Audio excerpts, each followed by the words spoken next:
Hello friends, রিনার লাইফস্টাইলে সকলকে স্বাগত জানিয়ে আজকে ভোরবেলা চলে এলাম আমরা জগন্নাথ মন্দির দর্শনে। আমাদের ট্রেন খুব লেট ছিল, রাত্রি 9:30টার সময় হোটেলে পৌঁছালাম। তা সেদিন তো আর বেরোতে পারিনি, পরের দিনই আমরা জগন্নাথ মন্দির দর্শনে বেরিয়ে পড়লাম। মন্দিরটা অপূর্ব, সে ভাষায় প্রকাশ করা যায় না, না দেখলে আপনারা বুঝবেন না যে কত সুন্দর মন্দির। মমতাদি দীঘার সৌন্দর্য পাল্টে দিয়েছে।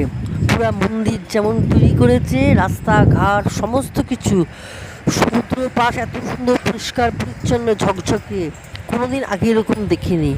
উনি খুবই সুন্দর করেছেন।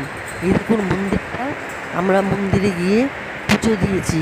পুজোর সিস্টেমও কিন্তু খুব ভালো, সমস্ত কিছু উনি সুন্দরভাবে করেছেন। কিন্তু এগুলো পদ্ম ফুল, এই গেটটা দিয়ে আমরা ঢুকলাম। এই পাশেও পদ্ম ফুল কত সুন্দর সাজিয়েছে, অপূর্ব, ভাষায় প্রকাশ করা যায় না।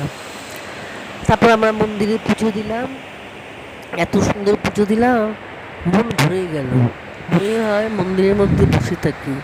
তাই ছিলামও, আমরা কিছুক্ষণ আমরা ছিলাম। আমার এই মন্দির দেখার জন্য আমি আরও দীঘায় এসেছি। আমার ভীষণ ভালো লেগেছে। উনি অনেক কিছু করেছেন এই দীঘার জন্য। দীঘার গেলেই বুঝবেন। এখান থেকে আমরা ডালি নিলাম, নানা রকমের ডালি আছে।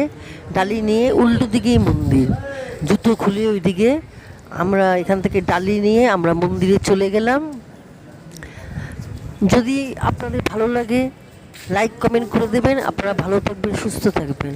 আমি আবার নতুন কোনো ভিডিও নিয়ে আসবো। দেখুন মন্দিরটা ভালো করে দর্শন করুন, এত সুন্দর মন্দির, এত ভালো লেগেছে আমার। দেখুন গাছগুলো কত সুন্দর পরিষ্কার পরিচ্ছন্ন ঝকঝকে, দীঘা পাল্টে দিয়েছেন উনি। যদি ভালো লাগে লাইক কমেন্ট করে দেবেন। বাই, আবার দেখা হবে।